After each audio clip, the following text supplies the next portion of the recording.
రాజా ప్రతిపాదన విని ఆలోచనల్లో పడిపోయింది వాసంతి. ఎప్పుడో ఒకనాడు ఈ పరిస్థితి వస్తుందని తెలుసు. తను నిర్ణయానికి రాక తప్పదని తెలుసు. రాజాకి కావలసింది తను మాత్రమే.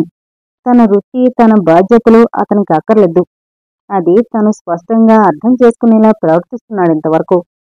రాజా ప్లాన్స్ వింటుంటే అతని భార్య అయ్యాక తన జీవిత విధానమే మారిపోవాలనిపిస్తోంది. తన ఆశయాలకు విరుద్ధంగా తన వృత్తిని వ్యాపారంగా మార్చేయాలి. తనంటూ మిగలకుండా పోయి అతని నీడగా మనగలగాలి. ఒకవైపు ఈ ఒంటరి జీవితం విసుగు పుట్టిస్తోంది. వృత్తిలో విజయం ఒక్కటే తన జీవితానికి పరిపూర్ణతనివ్వలేదు. మధురమైన దాంపత్య జీవితాన్ని, మాతృత్వాన్ని తను కోరుకుంటుంది అనేది తిరిగిపోని యథార్థం. రాజా ప్రేమ తప్ప మరి దేన్ని గుర్తించినంత మత్తులో తను కొంతకాలం బ్రతికింది. ఆ స్థితిలో అయితే మరో ఆలోచన లేకుండా అతనికి కావలసినట్లుగా అలంకారపు బొమ్మగా మారి అతని ఇల్లాలై ఉండేది. ఆ వ్యామోహంలో తన అస్తిత్వానికి సమాధి చేసేసి ఉండేది. అదృష్టవశాత్తు ఆలోచన ఆకర్షణని జయించింది. వివేకం ఆవేశాన్ని అధిగమించింది. ఇప్పుడు తను స్థిరంగా ఆలోచించగలడు. మంచి చెడుల్ని బేరీజు వేసుకుని నిర్ణయించుకోగలడు. వాసు, అసలు నువ్వింత మారుమూలకొచ్చి ప్రాక్టీస్ పెట్టడం ఇష్టం లేదు నాకు. అప్పుడు నేను గట్టిగా చెప్పినా నువ్వు వినే మూడ్లో లేవు. నేను ఒక నిర్ణయానికి రాలేక నీకు ఖచ్చితంగా చెప్పలేకపోయాను. అయినా అనుభవం అయితే నువ్వే వెనక్కొస్తావులే అనుకున్నాను. రాజా నుదుటి మీద అందంగా కదులుతున్న వంకెలు జుట్టు వంక చూస్తూ వింటోంది వాసంతి. అనుభవంతో వెనక్కు మళ్ళడమా? లేదు. అంత చేదు అనుభవాలేమీ ఎదురవలేదు తనకు. తను ఎక్కువగా సంపాదించలేకపోతోంది. అప్పులు, అవసరాలు పెరిగినంతగా సంపాదనను పెంచుకోలేకపోతుంది. నిజమే. కానీ తన వృత్తి నిర్వహణలో తనకు ఎనలేని సంతృప్తి కలుగుతోంది. ఆలోచించడానికి కూడా వ్యవధినివ్వని ఈ పనంటే అంతులేని ఇష్టంగా ఉంది. పేషెంట్స్తో విడదీయలేని ఆత్మీయత ఏర్పడింది. ఈ అనుబంధాల్ని పెంచుకుని వెనక్కు వెళుతుందా? నర్సింగ్ హోం పోస్టుగా పెట్టాలంటే చాలా ఖర్చయ్యేలా ఉంది. ఖర్చయినా సరే ఇప్పుడున్న వాటికంటే గొప్పగా పెట్టాలంటున్నారు మా డాడీ. డాడీ వ్యాపార సూత్రాలు రాజాకు తెలుసు. వాసంతికి ఏం మాట్లాడాలో తోచక మౌనంగా వింటోంది. ఈ విషయం చెప్పినప్పుడు డాడీ కోపంతో ఫైర్ అయిపోయారు. డాక్టర్ కాని అమ్మాయి అయితే 3 లక్షలు, డాక్టర్ అయితే అదం పక్షం 1,500,000తో వస్తుంది కోళ్లు. ఈ తెలివి తక్కువతో సిరిక మోకాలు అడ్డు పెడుతున్నామని చివాట్లేశారు. మీ అమ్మగారేమన్నారు? కుతూహలంగా చూస్తోంది వాసంతి. మా అమ్మ బంగారం. నీకిష్టం వచ్చిన పిల్లని పెళ్ళాడ్రా బాబు, కానీ సంవత్సరం తిరిగేసరికి మనవణ్ణివ్వకపోతే ఊరుకోను అంది. చిలిపిగా నవ్వాడు రాజా. వాసంతి చెక్కిళ్ళు ఎర్రబడ్డాయి. హృదయం తేలిపోతోంది. తనను కనుపాపలా చూసుకునే రాజా, అత్తగారు తమ ప్రేమ ఫలాలు, ముద్దులు మూటగట్టే చిన్నారి పాపలు. వాసంతి మనోవీధిలో అస్పష్టంగా మెదులుతున్నారు. అందంగా, ఆరోగ్యంగా ఉండే తమ పిల్లల చిలిపి మాటలు, కొంటె అల్లరితో తన జీవితం పులకించిపోతుంది. వాళ్ళకి విద్యాబుద్ధుల్ని నేర్పించడంలో, ఉన్నత వ్యక్తులుగా తీర్చిదిద్దడంలో తన బ్రతుకు సఫలమవుతోంది. రాజా తన చేతిని అందిపుచ్చుకుని ఆ సుందర సామ్రాజ్యానికి తనను రాణిని చేస్తానంటున్నాడు. నేను గట్టిగా వాదించాక మా డాడీ తగ్గారు. ప్రాక్టీస్తో పాటు పెళ్లి కూడా పర్మిషన్ ఇచ్చారు. డాడీ ఆంతర్యమేమిటో రాజాకి బాగా తెలుసు. తను కాదన్నా ఆగేటి లేడు. తెగేదాకా లాగడం మంచిది కాదు. అమ్మాయి ఫస్ట్ క్లాస్ స్టూడెంట్ అంటున్నాడు. ప్రాక్టీస్లో కూడా అనుభవం ఉంది. బాగా సంపాదించే తెలివితేటలు ఉండే ఉంటాయి. పెట్టుబడి పెట్టి నర్సింగ్ హోం పెట్టించానంటే 4 ఏళ్లు తిరిగేసరికి పెట్టుబడి, వడ్డీ డబ్బు కూడా వచ్చేస్తుంది. ఇలా లాభ నష్టాలు బేరీజు వేసి తండ్రి తనకు పచ్చజెండా చూపించుంటాడని తెలుసు రాజాకి. వాసు, డాడీ ఇంకా ఎంత రాద్ధాంతం చేస్తారో, ఎలా ఎదుర్కోవాలా ఆయన్ని హడలిపోయాను. ఇంత సులభంగా ఆయన మన పెళ్లికి అంగీకరించడం నాకెంతో సంతోషాన్ని కలిగిస్తోంది. సంతోషంతో మెరుస్తున్న రాజా కళ్లవంక తన్మయంగా చూసింది వాసంతి. ఆ క్షణంలో స్థిరంగా ఆలోచించాలని ఆమె అంతకు కొద్దిసేపు ముందు తీసుకున్న నిర్ణయం గాలికి ఎగిరిపోయింది. ఆమె హృదయం పురివిప్పిన నెమలిలా అయింది. అమ్మ నిన్ను చూడ్డానికి వస్తానంది. తను ఈ పల్లెటూరికి ప్రయాణం చేయలేదని నిన్నే తీసుకువస్తానని చెప్పొచ్చాను. అమ్మ మనం ఎప్పుడొస్తామా అని ఎదురుచూస్తూ ఉంటుంది. నిర్మలమైన సరస్సులో పువ్వుల తేరు మీద పయనిస్తున్న వాసంతికి ఒక్క కుదుపు కుదిపినట్లయింది. ఒక హార్ట్ పేషెంట్ డెలివరీకి అడ్మిట్ అయింది. ఆమెను వదిలేసి ఇప్పుడెలా రాను రాజా ఒక నిర్ణయం తీసుకోలేక అసందిగ్ధమైన ఆలోచనల్లో ఉన్న వాసంతి గొణిగినట్టుగా అంది. ఇప్పుడలా రానంటావేమిటి? జాడు బీడు సర్దేసుకుని బిచాణెత్తేయడమే. మరో దారి లేనట్లు తేల్చేశాడు రాజా. అదెలా కుదురుతుంది? భయంగా చూసింది వాసంతి. ఎందుకు కుదరదు? అసలేంటి నీ ఉద్దేశం? రాజా నిలదీయడంతో వాసంతికి ఉన్న ధైర్యం కూడా జారిపోయింది. ఒక్క క్షణంసేపు రాజా అర్ధాంగిగా అతని వెంట మరో ఆలోచన లేకుండా నిశ్చింతగా వెళ్ళిపోవాలనే కోరిక కలిగింది. మరుక్షణం అదెలా కుదురుతుంది? ఏమీ ఆలోచించకుండా అతనితో ఎలా వెళ్ళిపోతుంది? అమ్మ వాళ్ళని గురించి రాజా ఏమీ మాట్లాడడం లేదు. వాళ్ళని నిరాధారంగా వదిలి అతని వెంట ఎలా వెళ్ళిపోతుంది అనిపిస్తోంది. కాని ఇప్పుడు తను రాజా వెంట వెళ్ళకపోతే శాశ్వతంగా అతనికి దూరమవడమే. రాజాకి దూరమవడమనే ఊహని తను భరించలేకపోతోంది. రాజా లేకుండా తను బ్రతకలేదు. రాజా లేని ఎడారి లాంటి జీవితాన్ని గడిపే శక్తి తనకు లేదు. తన కలలకు కోరికలకు కేంద్రం రాజా. రాజాని తప్ప మరో పురుషుణ్ణి తన భర్త స్థానంలో నిలిపే ఊహే వేగట పుట్టిస్తోంది. ఇప్పుడు తను రాజాని కాదంటే జీవితాంతం అవివాహితగా మిగిలిపోవలసిందే. మూడులా నిస్సారంగా జీవితాన్ని గడిపేయడమే. రాజా వెంట వెళ్ళిపోవాలి.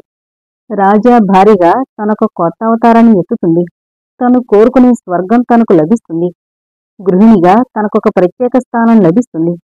సంపద, హోదా, సంఘంలో పరపతి తన వెంట సవినయంగా చేతులు కట్టుకుని నడుస్తుంటాయి. వాసు, ఏంటి ఆలోచిస్తున్నావు? వీడేమిటి ఎంతసేపు నన్ను అక్కడికి రమ్మని నసపెడుతున్నాడు గాని నా కోసం తనిక్కడికొస్తానని మాట వరసకైనా అండే అనుకుంటున్నావు కదూ? వాసంతి వంక సూటిగా చూశాడు రాజా. నేను అదేం లేదు. తన మనసులో అస్పష్టంగా ఉన్న భావాన్ని అతను వెల్లడి చేసేసరికి గాబరా పడింది వాసంతి. వాసు, ఈ పల్లెటూరు జీవితం కుచించుకుపోయి ఏ విధమైన వికాసం విశాలత లేని బతుకు. ఇక్కడ డర్టీ పాలిటిక్స్, ముందు ముందు పిల్లల పెంపకం, చదువు మొదలైన విషయాల్లో ఎదురయ్యే సమస్యలు. అసలు ఎందుకు భరించాలి ఇవన్నీ మనం? ఈ సమస్యలకు సిద్ధపడి చచ్చినట్లు ఈ బురదలో బ్రతకవలసిన వాళ్ళు కొంతమంది ఉంటే ఉండొచ్చు. మనకు అవసరం లేదు.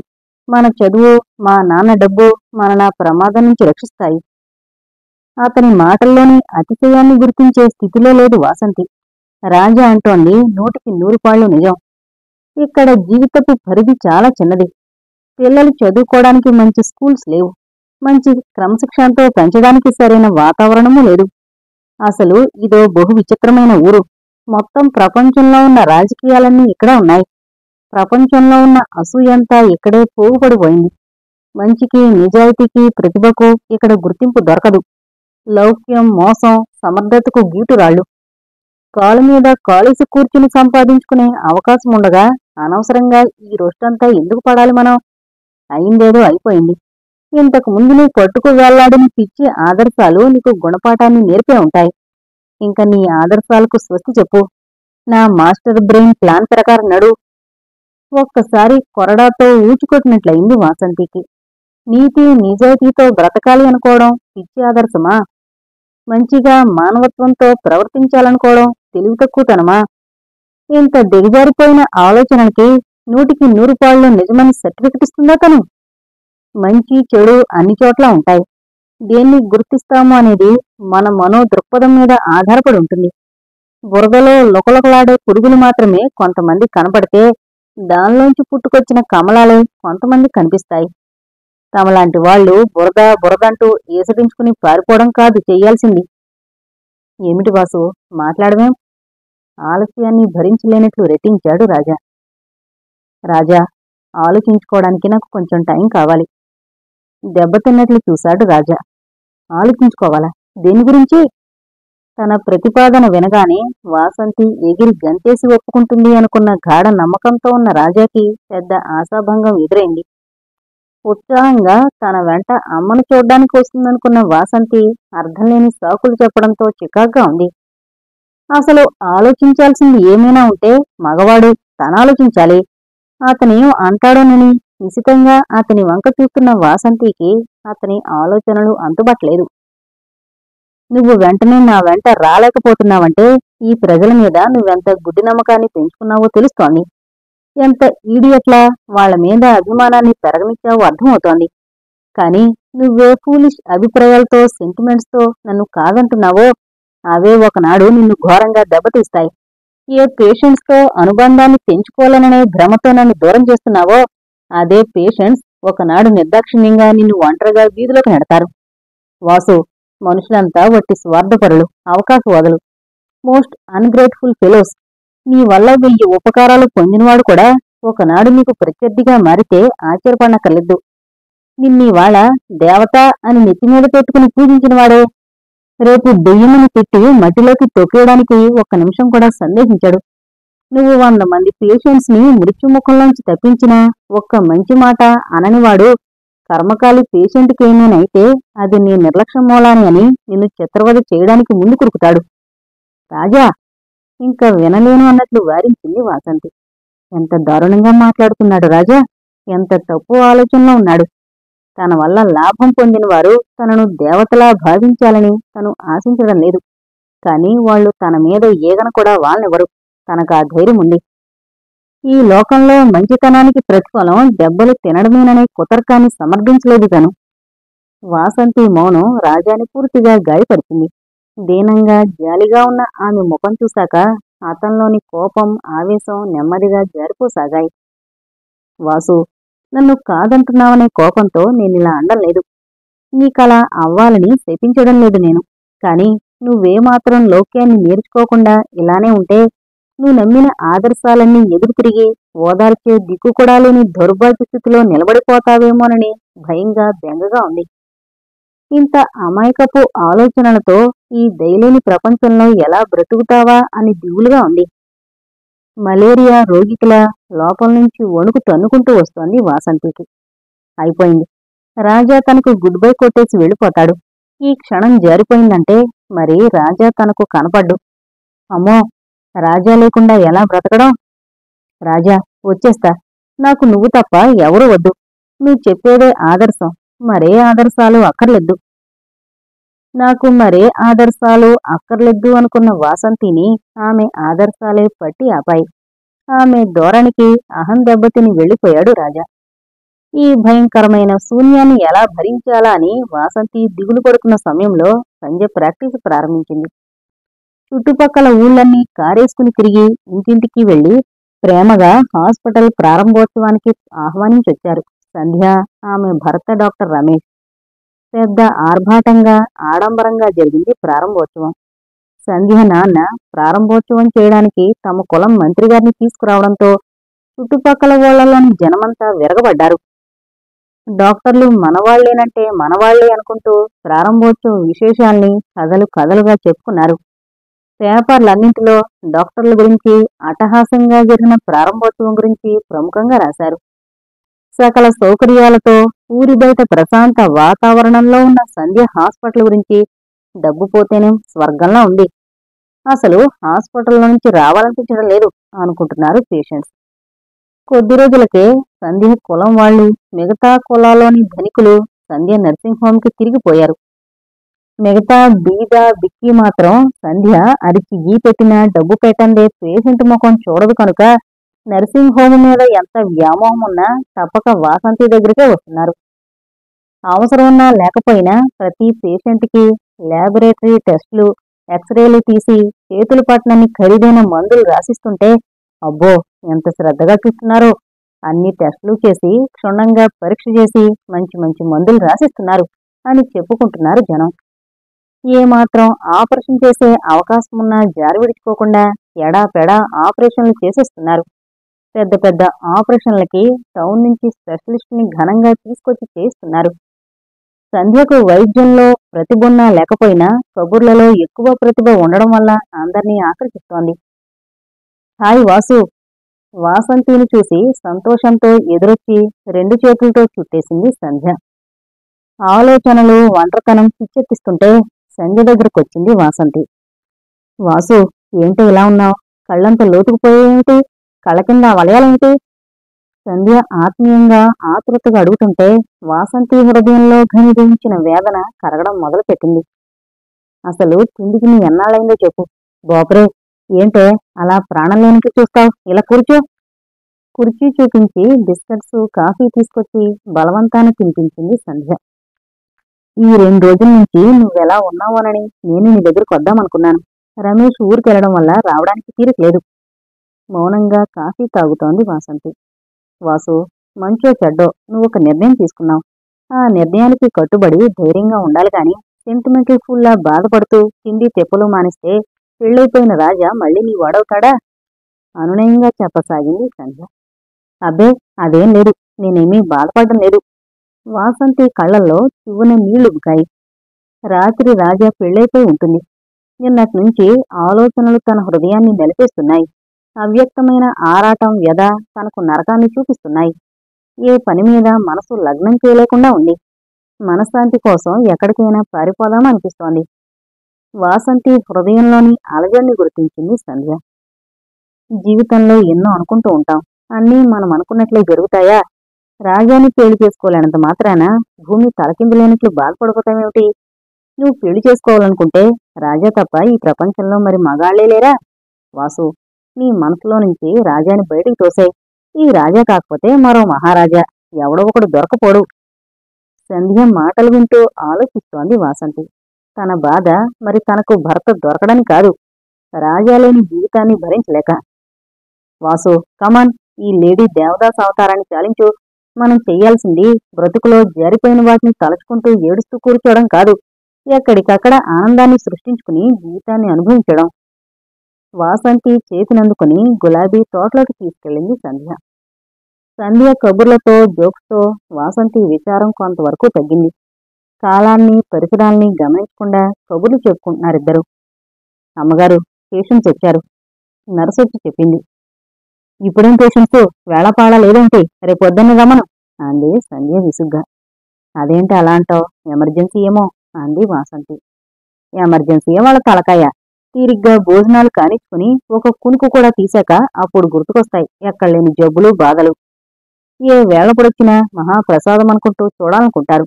ఒకవేళ చూడకపోయామా గీర పొగరు లాంటి సద్గుణాలన్నీ ఉన్నాయని ఎలుగెత్తి చాటుతూ రాక్షసి దెయ్యం లాంటి బిరుదుల్ని తగిలించేస్తారు.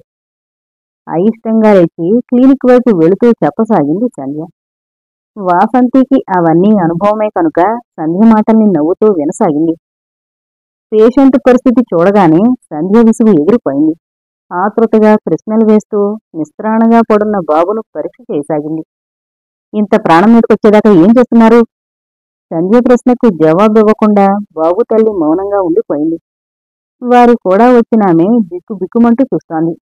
ఈ తాళి తైపులేమిటి? తీసేయండి అంది సంధ్య చిరాగ్గా చూస్తూ.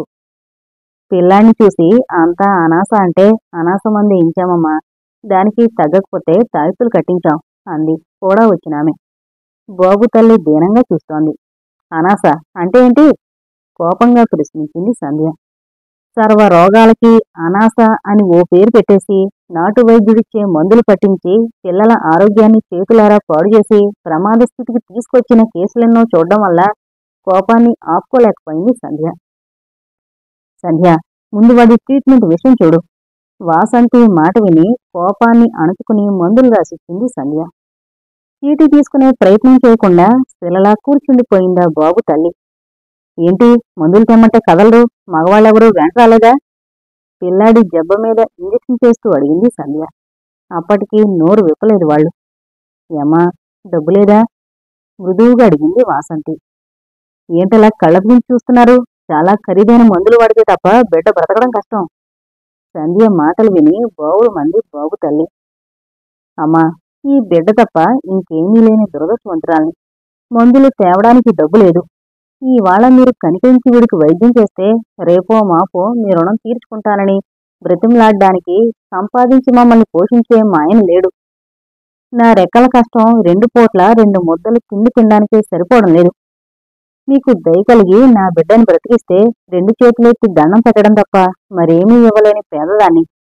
దీనంగా కుమిలి కుమిలి ఏడవసాగింది బాబు తల్లి. అమ్మా, ఎట్లాగొట్లా మీరే పుణ్యం కట్టుకోవాలి. ఆ పిల్లాడు బతికితే మీరు 2 ప్రాణాలని నిలబెట్టిన వాళ్ళవుతారు. ఆ అమ్మ చేతిలో డబ్బే ఉంటే 4 రోజుల నుంచి పిల్లాన్ని పస్తుబెట్టి తను పస్తుండేది కాదు.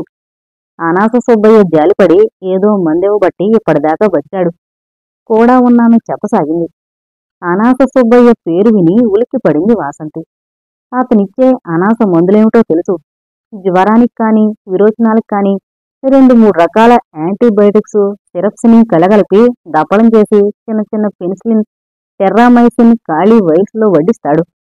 2-3 రకాలవి ఒక్కసారి ఇవ్వడం వల్ల తక్కువ తగ్గుతాయి జ్వరం కానీ విరోచనాలు కానీ.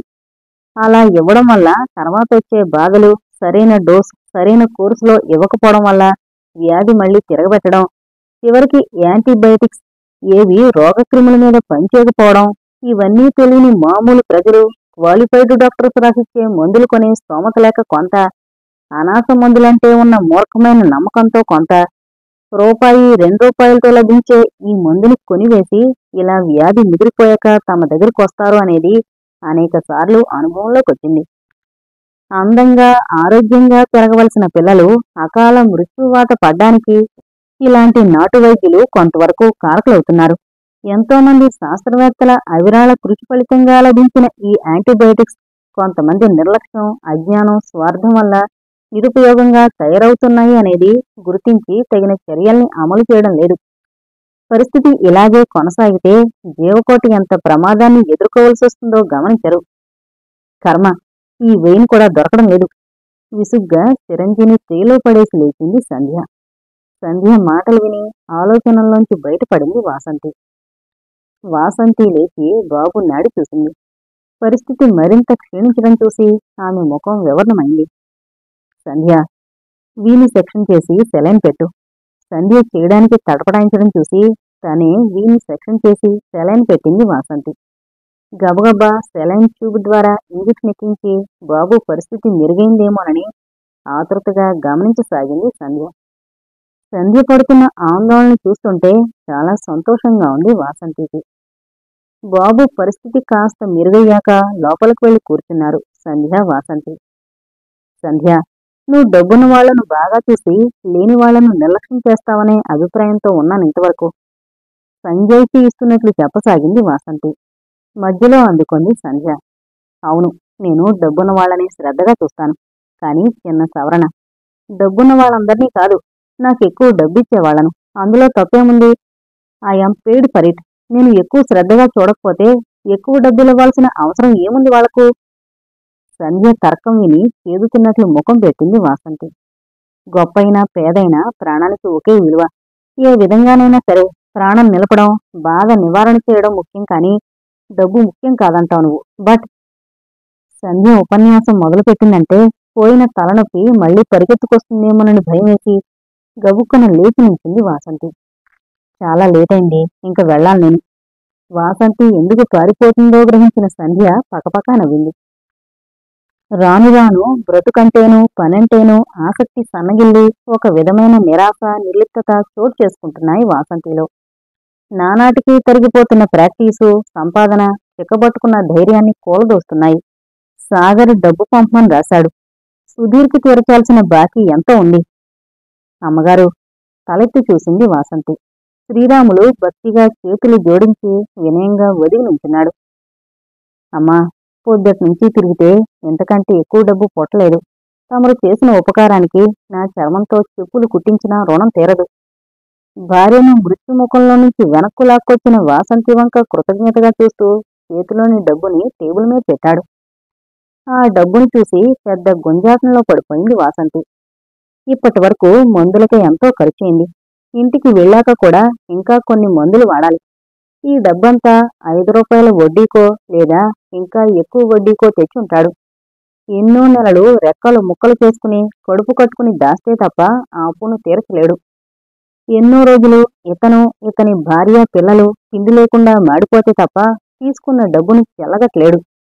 ఇలాంటి వాడి దగ్గర ఎలా తీసుకోవడం డబ్బు? ఇది డబ్బు కాదు, ఇతని నెత్తురు. ఈ నెత్తురు తనకొద్దు, వద్దు. కాని రేపు కొంత కాకపోతే కొంతైనా సాగర్కి మనీ ఆర్డర్ చెయ్యాలి. తన దగ్గర డబ్బు ఏమీ లేదు ప్రస్తుతం. ఇవాళ రేపట్లో డిశ్చార్జ్ అయి వెళ్ళిపోయే పేషెంట్సూ లేరు. అయినా రోజూ తారసపడే ఇలాంటి వాళ్ళందరి దగ్గర డబ్బు తీసుకోకుండా ఉచితంగా వైద్యం చేయగలదా తను? తనకు డబ్బు కావాలి. తనకు అర్జెంటుగా డబ్బు కావాలి. చేయి చాచి డబ్బు అందుకుంది వాసంతి. మరుక్షణం ఆమె మెదడులో విద్యుత్తులా పాకిన భావ పరంపర ఒక గమ్యాన్ని చేరుకుంది. శ్రీరాములు, ఇదిగో ఈ డబ్బుతో మీ ఆవిడకు రాసిచ్చిన మందులు కొను. తన చేతిలో ఉన్న డబ్బులో కొంత తీసి అతని చేతిలో పెట్టింది వాసంతి. అమ్మగారు, జలజల కన్నీళ్లు రాలాయి శ్రీరాముని బొగ్గల మీద. వంగి వాసంతి పాదాలంటి నమస్కరించబోయాడు. చచ్చా, అదేం పని? అతన్ని వారిస్తూ గాబరాగా లేచిన వాసంతి సంధ్య రావడం చూసి శ్రీరాముని గబగబా అక్కడి నుంచి పంపేసింది. ఇదంతా సంధ్య చూసిందంటే తనకో లెక్కిరిచ్చిగాని వదిలిపెట్టదు. స్నేహితురాళ్ళిద్దరూ కబుర్లలో పడ్డారు. సంభాషణ అటు తిరిగి ఇటు తిరిగి ప్రాక్టీస్ దగ్గరికొచ్చింది. సందర్భం దొరికినప్పుడల్లా సంధ్య వాసంతికి అనర్గళంగా గీతాబోధ చేస్తూనే ఉంటుంది. వాసు, ఈ సంగతులన్నీ నాకు తెలుస్తూనే ఉన్నాయిలే. ఏంటే నీకు తెలిసేది? అలా ఉరిమితే నేను బెదిరిపోతాననుకోకు. అసలు ఇంత బొత్తిగా తెలివితేటలేని దానివే ప్రాక్టీస్ చేస్తావే. వైట్ డిశ్చార్జీ అవుతుందని పేషెంట్ వస్తే మందుల వల్ల తగ్గిపోతుందమ్మా అంటూ అమ్మమ్మలా ధైర్యం చెప్పి మందులు రాసి పంపేస్తావా? వైట్ డిశ్చార్జీ అయ్యే వాళ్ళకి క్యాన్సర్ వచ్చే ప్రమాదం ఉందని నీకు తెలుసా లేదా? గైనికి ఫస్ట్వి, ఆ మాత్రం తెలియదనుకోను. ఆ కాస్త ముక్క పేషెంట్ చెవిన పడేస్తే నీ సొమ్మేం పోయింది? ఆ ముక్క వాళ్ళ చెవిన పడేగానే వాళ్లే నీ చుట్టూ తిరుగుతారు క్యాన్సర్ గండ నుంచి తప్పించమని. అప్పుడు హిస్టెక్టమీ చేసి పడే. దారుణంగా ఉన్న సంధ్య ఉద్బోధను భరించలేక వారించబోయింది వాసంతి. ఆమెను చొరనీయకుండా తన ప్రసంగాన్ని కొనసాగించింది సంధ్య. డెలివరీ పేషెంట్ కాళ్ళ దగ్గర గంటల తరబడి కూర్చుని భజన చేయడం కాదే. కొంచెం ఆలస్యం కాగానే సిజేరియన్ చేసి పడే. ఇంత కన్సర్వేటివ్గా మరీ అత్యవసరమైతే తప్ప సర్జరీ చేయనని మడిగట్టు కూర్చుంటే మట్టిగట్టు పోతావు. సంధ్య మాటలకు తల తిరిగిపోతోంది వాసంతికి. అసలు సిజేరియన్, హిస్టెక్టమీ లాంటి ఆపరేషన్ల స్టెప్స్ అయినా కనీసం పరీక్ష కోసమైనా క్షుణ్ణంగా చదివి ఉంటుందా ఈ సంధ్య? ఓరల్స్ లో ఎగ్జామినర్స్ అడిగినప్పుడు కనీసం ఈ ఆపరేషన్ల పేర్లైనా చెప్పుంటుందా? ఇప్పుడెంతో తెలివి మంత్రాలైపోయింది. ఇంత దగులుబాజీ మాటలు చెప్తోంది. నిజంగా ఇలాగే చేస్తోందా? ఇలాంటి వాళ్ళని చూసే ప్రజలు డాక్టర్లకి వేసమెత్తు విలువివ్వడం లేదు. ఒక డాక్టరు నిజంగా అవసరమయ్యి పరీక్షలు చేయించాలన్నా, ఆపరేషన్ పడుతుందన్నా వీడు నిజంగా నా జబ్బు గురించే చెబుతున్నాడా లేక తన డబ్బు గురించి చెబుతున్నాడా అనే సందిగ్ధంలో పడిపోతున్నారు. డాక్టర్స్ ని నమ్మలేక, నమ్మక గత్యంతరం లేక అవస్థపడిపోతున్నారు పేషెంట్స్. వాసంతి ఆలోచనల్ని చెదరగొడుతూ మళ్లీ ఎత్తుకుంది సంధ్య. సాధ్యమైనంత త్వరలో ఒక lab, x-ray plant, ECG machine, medical shop వగేరలన్నీ పెట్టు. ఏంటే, నేనేమన్నా కుబేరుడి దత్తపుత్రుడిననుకుంటున్నావా? కస్సుమంది వాసంతి.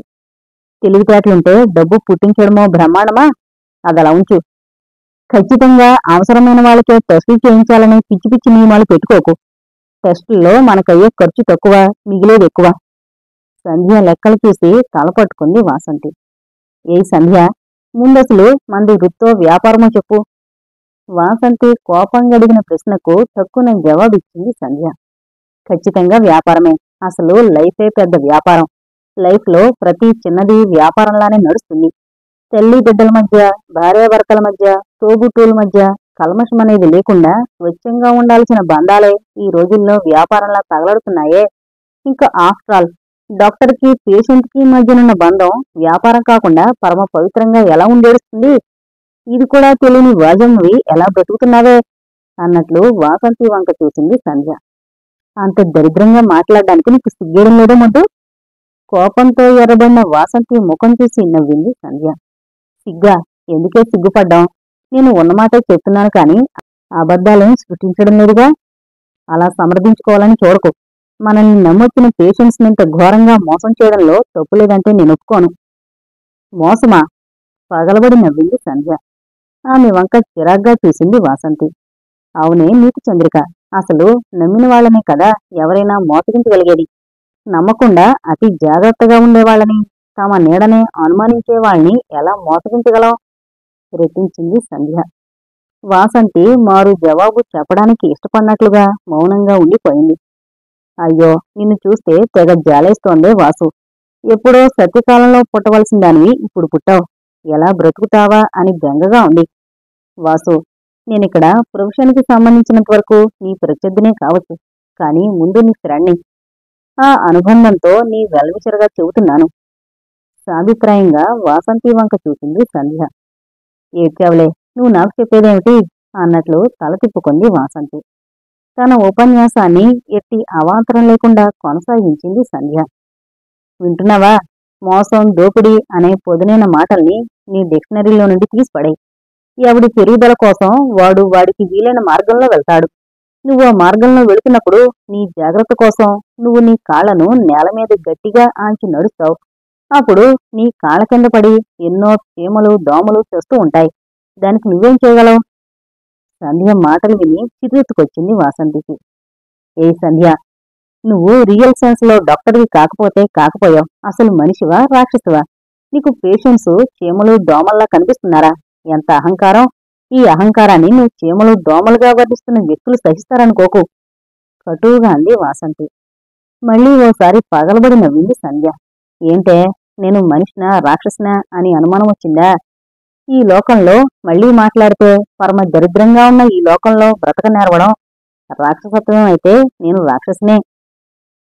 సంధ్య మాటలు వింటుంటే ఒంటికి కారం రాసుకున్నట్టుగా ఉంది వాసంతికి. ఈ లోకం పరమ దరిద్రంగా తయారవుతోంది నీలాంటి మహాత్ముల వల్లే. మళ్లీ ముందు మీరే ఈ లోకం పరమ దరిద్రంగా ఉందని తిడతారు. ఎంత జిత్తులు మారిన కలు అనుకుంటోంది వాసంతి. వాసు, డార్విన్ సిద్ధాంతం గుర్తుందా? తెచ్చు ప్రశ్న. నాకే గుర్తుండగలైంది, నీకు గుర్తుండదు అనుకోను. సర్వైవల్ ఆఫ్ ద ఫిటెస్ట్ అంటే ఏమిటి? ఈ నెత్తి. వాసు, ఇదో పోటీ ప్రపంచం. ఎంత చొరవగా, గడుసుగా రెండు చేతులతోనూ చుట్టూ ఉన్న వాళ్లను బలవంతంగా పక్కకు నెట్టేస్తూ వెళితే తప్ప ఈ పోటీలో నెగ్గలేం. అలా అందరి తలల మీద చేతులు పెడుతూ పైకిపోయి గెలుపొందావా అంతా నీకు బ్రహ్మరథం పడతారు. ప్రపంచానికి కావలసింది నీ సక్సెస్. నువ్వెలా దాన్ని పొందావు అన్నది కాదు. ఒక్క క్షణం అలుపు తీర్చుకుంది సంధ్య. ముఖం ముడుచుకుని వింటోంది వాసంతి. అసలు ఎదుటివాణ్ణి నువ్వు మింగేయడానికి ప్రయత్నించకుండా వాయమలా కూర్చున్నావంటే వాడే నిన్ను మింగేస్తాడు. ఇది ఈనాటి ప్రపంచ ధర్మం. వెధవ మాటలు మాట్లాడుకు. పెద్ద ప్రపంచ ధర్మాలన్నింటినీ కాచి వడపోసినట్లు ఫోజు కొడుతున్నావు. వాసంతి కోపం చూసి నవ్వింది సంధ్య. ఇంత దరిద్రపు తర్కాన్ని ఎక్కడ నేర్చుకున్నావే? ప్రపంచంలో అందరూ దొంగ వెధవలే అనుకోవడం మొదటి పొరపాటు. అందరూ దొంగ వెధవల్లా ప్రవర్తిస్తారు కనుక మనము వెధవల్లా ప్రవర్తించడంలో తప్పులేదని సమర్థించుకోవడం, సంతృప్తి పడ్డం రెండో పొరపాటు. అసలు నైతిక బలం అనేది ఒకటి ఉందని, అది అన్నింటినీ మించిందని నీలాంటి రాక్షసికి అర్థం కాదులే అంది వాసంతి కోపంగా. వాసంతి చిటపట్లకు కెరటాలు విరిగిపడినట్లు నవ్వింది సంధ్య. నైతిక బలమా? అదేం పదార్థము? ఇప్పుడు ప్రపంచం హోల్ మొత్తంలో ఉన్నవి రెండే రెండు బలాలు. ఒకటి అర్ధబలం, రెండోది అంగబలం. నువ్వు అర్ధబలం సంపాదించుకున్నావంటే చాలు, రెండోది చచ్చినట్లు నీ వెంటే వస్తుంది. దీన్ని పెడతావు నుంచి తప్పించడం నా తరం కాదు అనుకుని నిరాశపడింది వాసంతి. అలాంటివేమీ అంటని సంధ్య మళ్లీ మొదలుపెట్టింది. అందుచేత అర్ధబలాన్ని సంపాదించుకునే దోవేదో చూడు. పేషెంట్స్ ని మోసం చేయకూడదు, పీకు తినకూడదు లాంటి నాస్టీ నియమాల్ని పెట్టుకుని పేషెంట్స్ ఇచ్చినంతా పుచ్చుకుని మెడికల్ ప్రొఫెషన్ ని చీప్ చేయకు. ఏదైనా ఎంత ఎక్కువ ఖరీదుంటే అంతెక్కువ విలువ. నువ్వెంత కాస్ట్లీ డాక్టర్ అయితే అంతెక్కువ హారతులిస్తారు జనం. ఈ సూక్తిని గుర్తుపెట్టుకో ముందు. ఉపదేశం పూర్తి చేసి నిష్క్రమించింది సంధ్య.